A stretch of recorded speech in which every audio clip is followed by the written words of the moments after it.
Thank you, Tim. Thanks, Dr. Douglas. Hi, Kenny. How are you? I'm fine.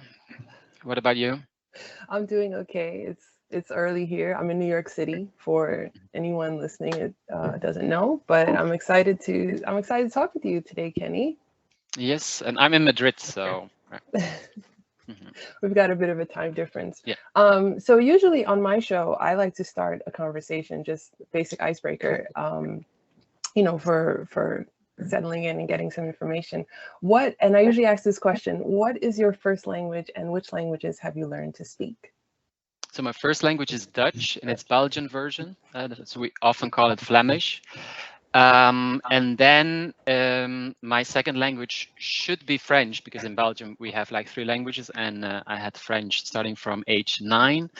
But actually my second language now is Italian, as I lived for 3 years, and I was married for 11 years with an Italian. And then I speak French, English, of course, as I'm speaking now.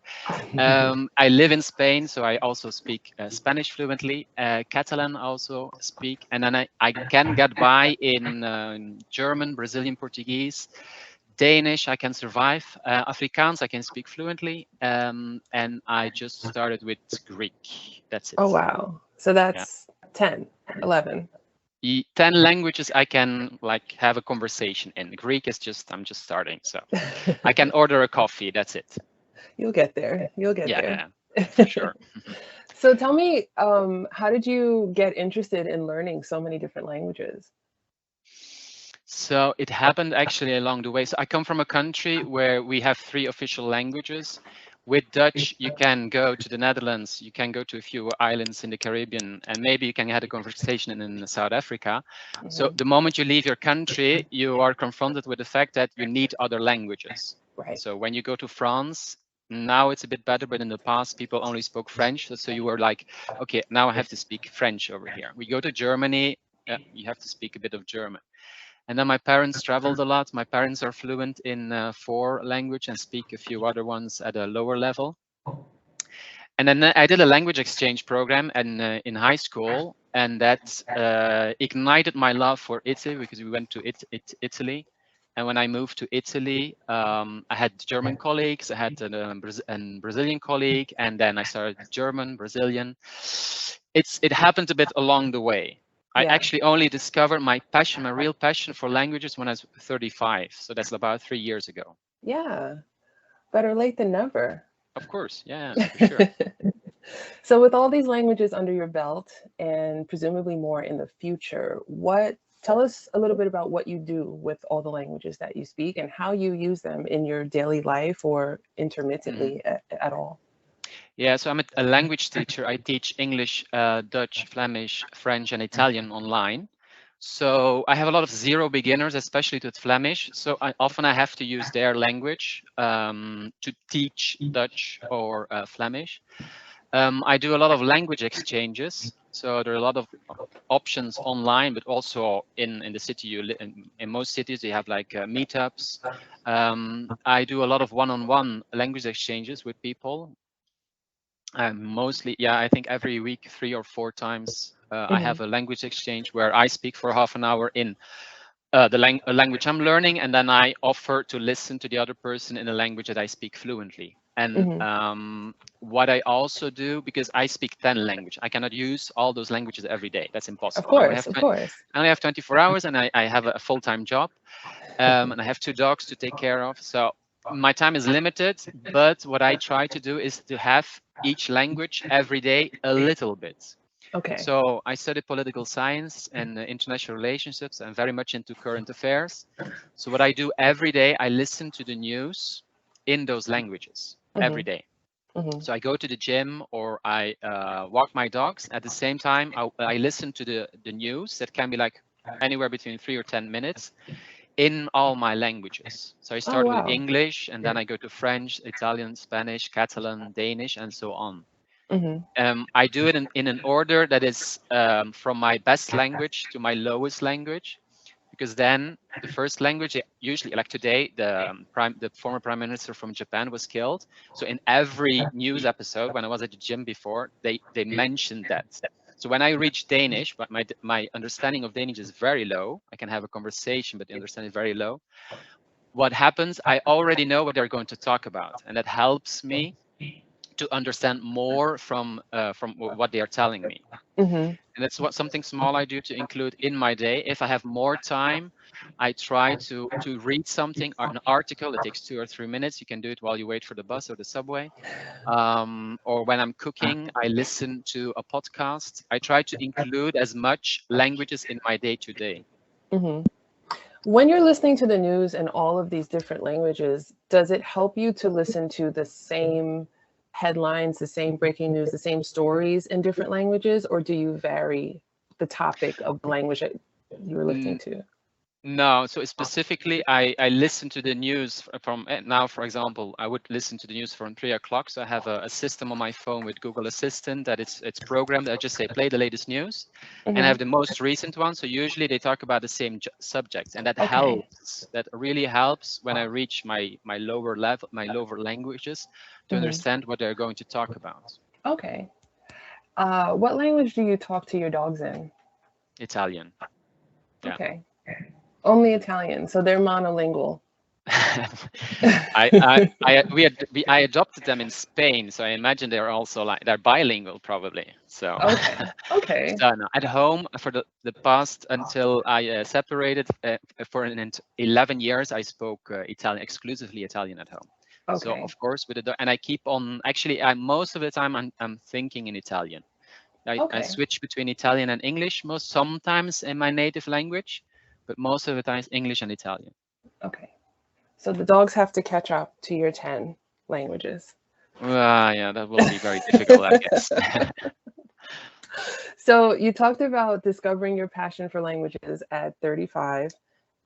What were some of the things, or maybe the one big thing that led to you discovering this passion, and why did you decide to move into teaching, to use it to teach? Yeah, so I actually happened to discover that languages are my passion because I started teaching. I moved to Spain because I wanted a little bit more sunlight than in Belgium. And I didn't know what to do. So why don't I teach? I have a high level of English. Why don't I teach English? That's how I discovered, oh, this is something I really like. I like analyzing the language. I like discovering why and then Spanish speakers make certain mistakes. I like to see connections between languages. Sometimes you see, oh, it's the same as in Spanish. Yeah, so I discovered, because I started teaching, I discovered that I was passionate about that. This is my passion. Teaching is my vocation, and languages are my passion. So that's why when I'm working, when I'm teaching, often I don't have the feeling I'm working.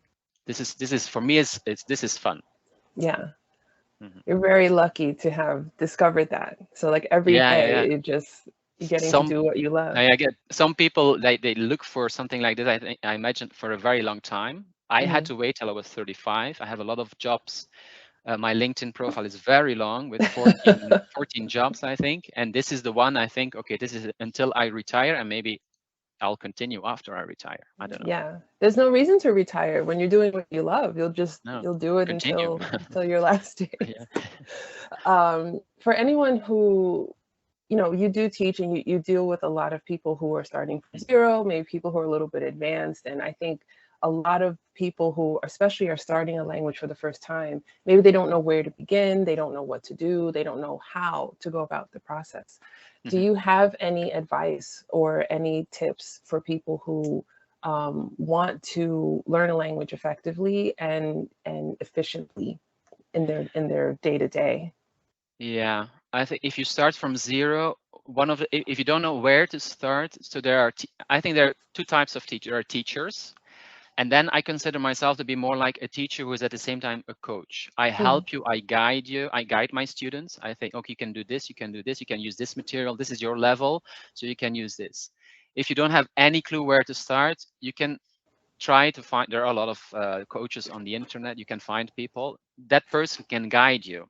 That person can give you a strategy. Sometimes in just 1 hour, that person can say, okay, just tell me how you learn, what you like, because what is very important, I think, when you learn a language, I don't think languages, so learning a language is never really easy, but it can be easier.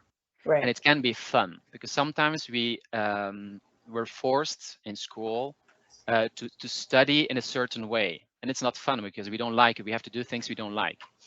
If you don't like writing, and you in the new language, you know, okay, I'm probably never going to have to write because I have to give conferences or I have to have meetings where I only have to speak. Okay, then you can avoid writing. I think you have to focus on things you like doing and subjects you like. If you have already a high level of a language or an intermediate level, and you're following a course book and they're talking about how to repair a car, and you say, I don't have a car, I will never repair a car, yeah, then ignore the text and you can look for something else. If you're into sustainability, look for a text in your language about sustainability, because that is something you're interested in. You will be way more motivated and you will continue probably. Because the biggest problem is that people lose their motivation. To avoid that, you have to do things that you like, and that's possible. A language is just like life. You have to choose parts of a language that you're interested in, that will give you extra motivation. Same thing with a teacher. A teacher can give you extra motivation. Of course, if you choose a teacher and you don't like the person, and you say, oh no, I don't like this, I'm going to stop. No, language learning is a lot of trial and error. You have to find your strategy. You have to find out how you learn a language. A language coach can help you. A teacher can help you. The same thing, if the teacher doesn't work for you, I can be the perfect teacher for you, but then your friend who is has another way of learning can say, oh, Kenny is terrible. I will never learn a language with Kenny. And you will say, oh, Kenny is fantastic. So you have to do a lot of trial and error. That's very important in language learning, to not lose also. It's not about losing your motivation. It's realizing that you will have to do a lot of trial and error. You have to realize also this is not always going to be easy. I'm learning my 11th language, Greek, and I'm sweating again. Yeah. Just like in the past. The only thing what's different is that I realize this is normal. This is part of the process. I have to go through this, and I do it on my rhythm. I choose things that I'm interested in. I'm not learning at the moment the vocabulary about fruits and vegetables because I don't have any intention to live in Greece. I'm focusing on words, vocabulary that I use in my day-to-day life. What are some of the fun things that you encourage your students and your clients to do for them? Or what are, and the reason why I ask this is because I think that's great advice, to just take on what you're interested in and follow what you're interested in, of course, because then you will stay, you won't lose your motivation so quickly. But then sometimes it's like, you don't have an idea of how you can use that language into what you're interested in. So I guess I'm asking, can you give us some ideas or some things that maybe your students have used, and like innovative ways that they've been able to find their interest in a language through an activity or a... Yeah. So what I always thought before I give advice to my students, okay, this is what works for me. So for example, I use a lot of music, especially when I start with a language. I have a song that I like. I look for a song that I like. I have one now in Greek. And then I listen, I repeat the words, I focus on the pronunciation, I do exercises. You have websites where they leave out words and you have to fill in the words. But if you're not into music, you can try it, but if you're not into music, it's probably not going to work. You have a lot of people who work with flashcards. Something you can easily do. There are apps, free apps, a lot of them, and you can make them yourself. There are packages of flashcards that are already available for your level in the language you're studying. So a lot of people do that when they're waiting for the bus, 5 minutes every day. For me, that doesn't work. I really don't like flashcards, so I'm not doing it. But I'm telling my students, if you think this is going to work for you, try. If you're very, so even if you're not so, I'm a very introvert person. I'm very nervous at the moment, but I get a lot from talking to people. And so I look for people online that are interested in talking about language or about a subject I'm interested in. There are a lot of websites out there. There are a lot of possibilities also now in person, now that the pandemic is a bit more under control. There are a lot of possibilities out there where you can practice and use the language. Even when you have I think a lot of people have a very high level of English, and then they say, "Oof, I want to go like the extra mile. I want to reach a really high level." And then what you can do, that one of the best things to really master a language is teach the language. Mm. If you have to teach the language, you really have to understand. You have to prepare. Why am I good? Why I can explain very good English grammar? Because for years I taught the language. I had to prepare. I had to look up things. When you have Mm. to explain something, and that's what I ask of my students, can you explain me how this works? Especially when they Oh, have a high level. Or right. in a group setting, explain this to another student. Yeah, you are going to present the second conditional in English to another student. You have to Hmm. prepare it for next lesson. Right. When you really have to analyze, that's when you assimilate a lot of the things, especially related to grammar. Yeah, I think that's true, and I think one thing that I struggled with as in the early levels of learning a language is speaking. Mhm. And it's, I think, at least in the US, our education system, they don't really let us speak until we get to a higher level of a language. And I realized how much of a disservice that was doing because I Mhm. could read, I could kind of understand a little bit, but I couldn't speak. I couldn't form my own thoughts. So I think that is maybe also really important for, would you say that's important for, someone starting at zero to like speak right away and just, get to speaking as soon as possible? That depends very much on the person, I think. So if Mm. you're a very sociable, extrovert person, that might do the trick. I tried that with Greek now, and it didn't work. So I need like a base. I need like Mm. in a language, you have like the different levels from the European Council. So if you have like an A2 level, you can start speaking a bit. But if you start from zero, it depends very much on your personality, I think. Mm. But what you said before about, yeah, you being in a classroom and not having the possibility to speak, that's what I hear from a lot of students, and it was also my experience Okay. when I was in Belgium a student. Fortunately, in Belgium, everything is with subtitles, so you have a lot of exposure to the languages, to English Hmm. and also to French. Now, if you really want to advance, what I always tell, when you're having a certain level of a language, when you really want to make progress, you if you really want to see magic happening, then you have to speak the language. You have to use the language. What is the best way, in my opinion, in my experience, in a one-to-one setting Okay. with a teacher? With a teacher you feel comfortable with. In a one-to-one setting, you're not afraid to talk about. I have a lot of students who share their problems with me because it's a one-to-one setting. Now, in real life, you also talk about your problem, the things that are going on. In a group setting, you're maybe a little bit afraid to talk about the fact that you're close to a burnout or something. Hmm. In a one-to-one setting, you talk a lot. 50%.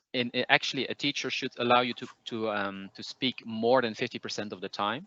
You get feedback from somebody who knows how to work the language works, but that teacher also knows specifically what your problems are. If you stay with the same person for a longer period, that person will know, okay, what does this person what does the person have difficulties with, and that Right. person can help you. If you're in a group setting, a teacher can never focus on one problem that one student has, while in a one-to-one setting, that's possible.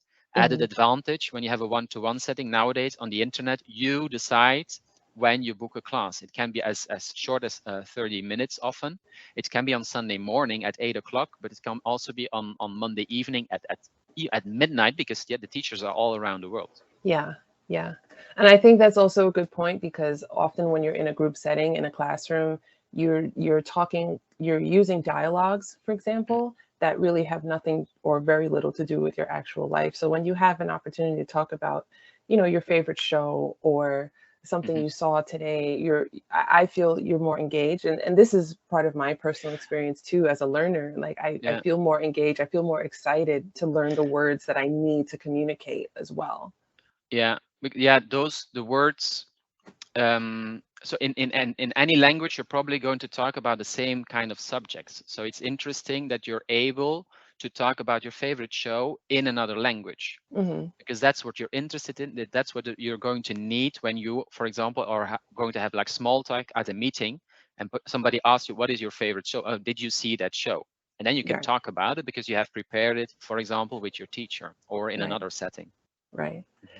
For anyone who maybe isn't ready for a coach or a teacher just yet, and they want to self-study, or they just want to take a look at a language and kind of try it on for size, do you have any different advice for someone who may want to self-study for a little while before they find that one-on-one leadership and that one-on-one tutoring?